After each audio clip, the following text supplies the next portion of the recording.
So many test questions focus on comparing and contrasting important structures and functions of molecules. So let's do that. Hi biology friends, it's Sarah, your other biology professor. Let's compare DNA and RNA. So we're going to do that by looking at DNA and RNA in terms of their functions, structures, locations, and subunits. Let's start with the function. DNA stores the genetic information and allows for that information to be transmitted, to be inherited, passed from one generation to the next. RNAs, well, there's different types of RNAs, especially if you're looking at eukaryotes. And those different types of RNAs will do different things. Many of them are involved in protein synthesis, and these are the ones you're most likely to run into in class.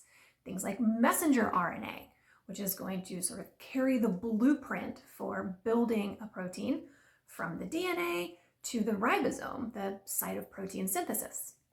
Or ribosomal RNA, an important component of the ribosome, also enzymatic properties there. Or transfer RNA, tRNA, which is going to be critical for delivering an amino acid to its appropriate place along our growing polypeptide chain.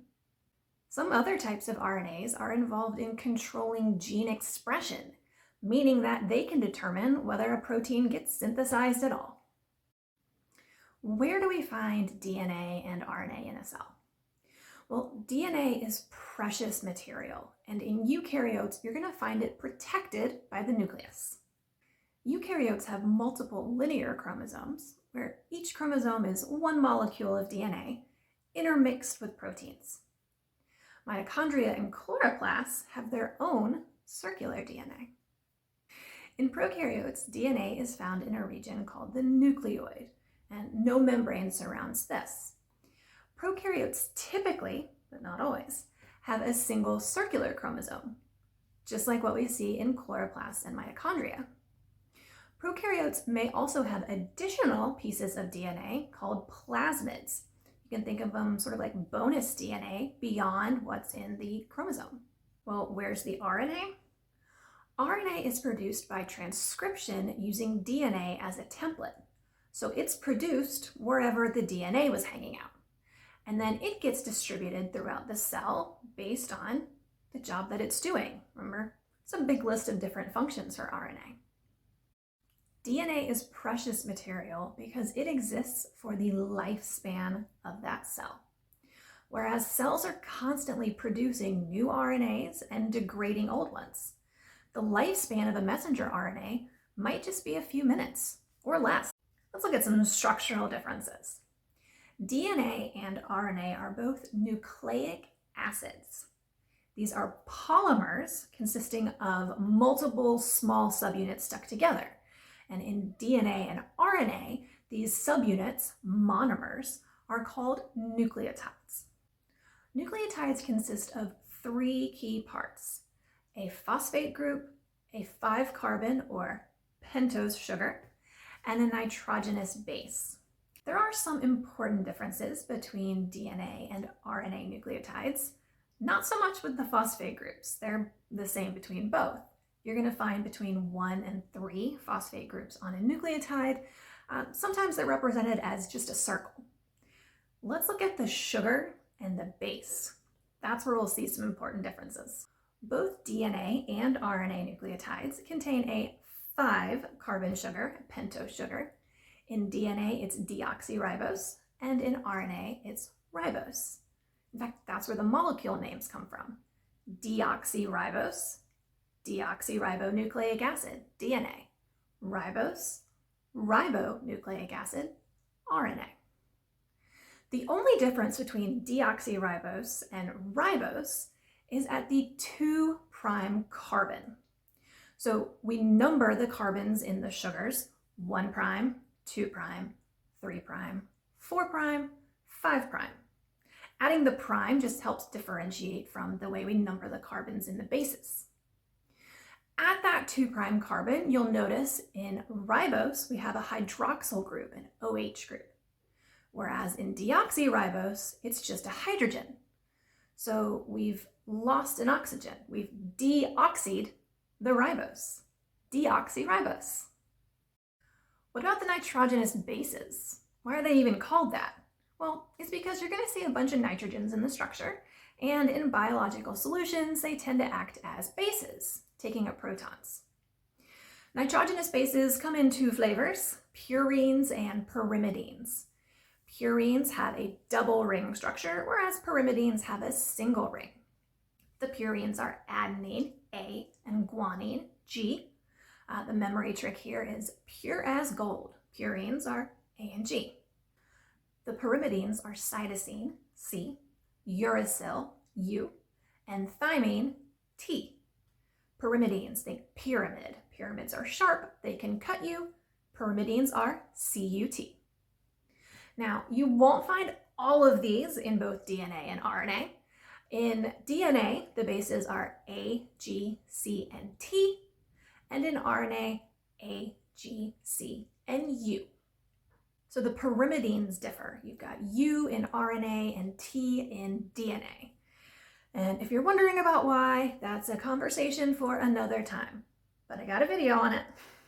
Regardless of whether we're building a DNA polymer or an RNA polymer, we're going to build our strands through the creation of phosphodiester bonds.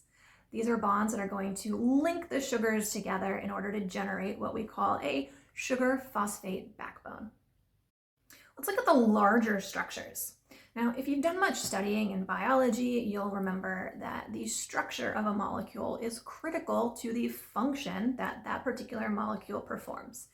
And DNA and RNA are no different.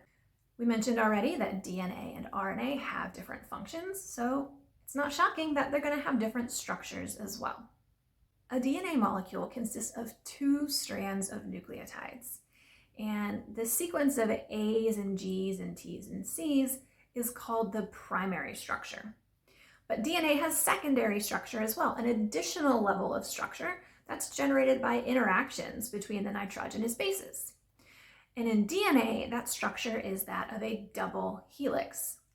Double because of the two strands of nucleotides strung together, and helix because of the twisty, sort of spirally shape that the molecule takes on. Now, the types of RNA that you're most likely to encounter in class, again, mRNA, tRNA, rRNAs, these are all single-stranded, but that doesn't mean that they don't have any structures to them. tRNA, for example, has a very intricate shape with lots of hairpins in order to form an anticodon that will pair up with a codon and to attach an amino acid to deliver that during protein synthesis. There's also a difference of scale here. A DNA molecule is much longer. You can have hundreds of millions of nucleotides in a DNA molecule, whereas a few thousand nucleotides would be a very long mRNA. When two strands of nucleic acids come together, like what we've just seen, whether that's two strands making up a molecule of DNA, whether that is a DNA-RNA hybrid, like we see during the process of transcription, or whether that's two RNAs pairing up, maybe to form a hairpin structure, or codon-anticodon pairing during translation, they pair predictably in a way that is complementary and anti-parallel. What do we mean by that? Anti-parallel refers to directionality. These molecules have ends, and I have a whole other video if you want more detail on that. But essentially, when two strands of nucleic acids come together, they do so in a way that they're oriented in opposite directions. 5' to 3', 5' to 3'. Anti-parallel. Complementary refers to the bases, the way the bases pair up. Purines pair with pyrimidines. But remember, the pyrimidines aren't the same in DNA and RNA. G pairs with C in both DNA and RNA. A pairs with T in DNA, and A pairs with U in RNA. These bases pair up via hydrogen bonds. Hydrogen bonds are weak attractive forces. A GC pair has 3 hydrogen bonds, an AT or AU pair has 2 hydrogen bonds.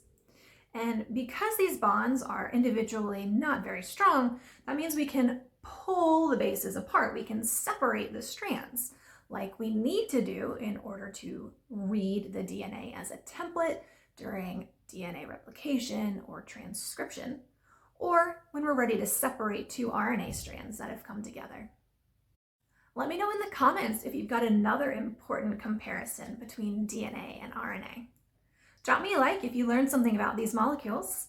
Check out my website for tutoring resources. Subscribe here for more biology from me, and I will see you next time.